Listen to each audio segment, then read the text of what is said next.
शिवसेना कोणाची, धनुष्यबाण कोणाचा, यावर सुप्रीम कोर्टामध्ये उद्धव ठाकरे यांच्या बाजूनं जोरदार असा युक्तिवाद सुरू आहे.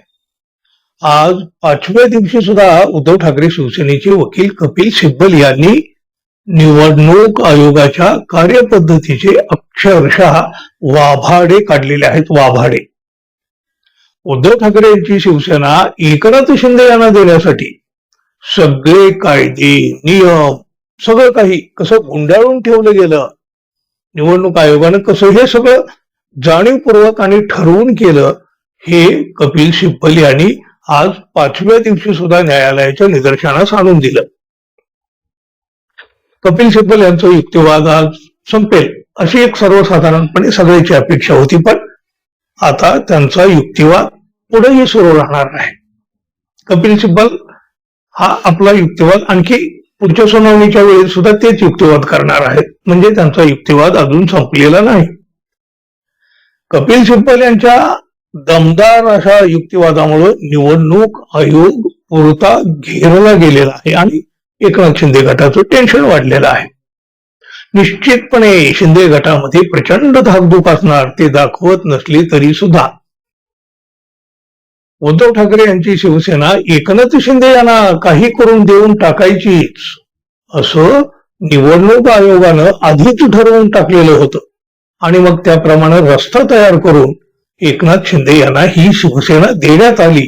हे सांगताना कपिल सिब्बल यांनी अनेक असे महत्वाचे मुद्दे न्यायालयासमोर मांडले आपल्या युक्तिवादामध्ये. निवडणूक आयोगाच्या कार्यपद्धतीवर प्रश्नचिन्ह उपस्थित करीत असताना कपिल सिब्बल यांनी निवडणूक आयोगाला अडचणीचे ठरणारे अनेक मुद्दे मांडले. 1, 2, 10, 20 नव्हे, अनेक मुद्दे. यातला एक आजचा मुद्दा सर्वाधिक महत्वाचा ठरला आहे.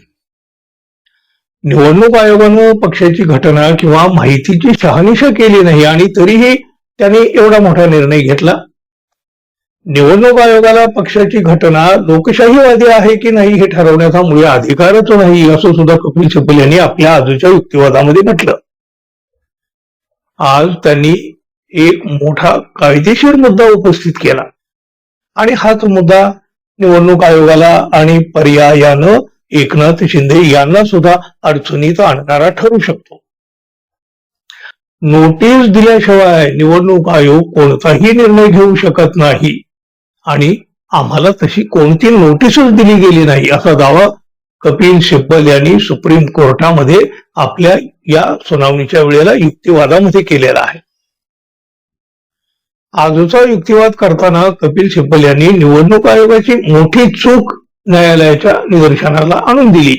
ही नोटीस न देता घेतलेला निर्णय. या एका मुद्द्यामुळं एकनाथ शिंदे यांची सुद्धा आता मोठी अडचण होणार आहे. निवडणूक आयोग तर काय पुरता घेरला गेलेलाच आहे. शिवाय निवडणूक आयोग गरज पडली तर पक्षाची नोंदणी रद्द करू शकतो, पण एखादा पक्षच असा उचलून तो दुसऱ्या कोणाला तरी देऊ शकत नाही. निवडणूक आयोगानं कोणतीही पूर्वसूचना न देता निष्कर्ष काढला आणि याचा फायदा शिंदे गटाला झालेला आहे. उद्धव ठाकरे यांच्या बाजूनं असलेला एक म्हणजे एका खटल्याचा संदर्भ देताना, जुन्या खटल्याचा संदर्भ देताना कपिल सिब्बल म्हणले, उद्धव ठाकरे यांच्या बाजूनं असलेला तो तसा निकाल शिंदे गटाला फायदा मिळवून देण्यासाठी उद्धव ठाकरे यांच्याच विरोधामध्ये वापरला गेला, असं सुद्धा कपिल सिब्बल यांनी आपल्या युक्तिवादामध्ये म्हटलेलं आहे. बघा, सलग सुनावणीचा आजचा 5वा दिवस होता. आता या प्रकरणाची पुढची सुनावणी मंगळवारी आहे. त्या दिवशी सुद्धा कपिल सिब्बल आपला युक्तिवाद पुढे सुरू ठेवणार आहे. आज त्यांचा युक्तिवाद 5व्या दिवशी सुद्धा संपलेला नाही. त्यांच्यानंतर उद्धव ठाकरे शिवसेनेचे वकील देवदत्त कामत यांचा युक्तिवाद सुरू होईल. उद्धव ठाकरे शिवसेनेचा युक्तिवाद संपल्यानंतर शिंदे गटाचे वकील त्यांचा युक्तिवाद सुरू करतील. अर्थात या सगळ्या प्रश्नाची उत्तरं किंवा हे सगळं खंडन शिंदे गटाचे वकील कसे करतायत हे सुद्धा पाहणं तितकंच महत्वाचं असणार आहे. कपिल सिब्बल यांनी निवडणूक आयोगाच्या असंख्य अशा चुका दाखवून दिल्या आणि या चुका निवडणूक आयोगानं जाणीवपूर्वक मुद्दाम होऊन आणि एक विशिष्ट हेतू मनामध्ये ठेवून केलेल्या आहेत अशा पद्धतीचं सूचित या कपिल सिब्बल यांनी केलं आपल्या युक्तिवादामध्ये.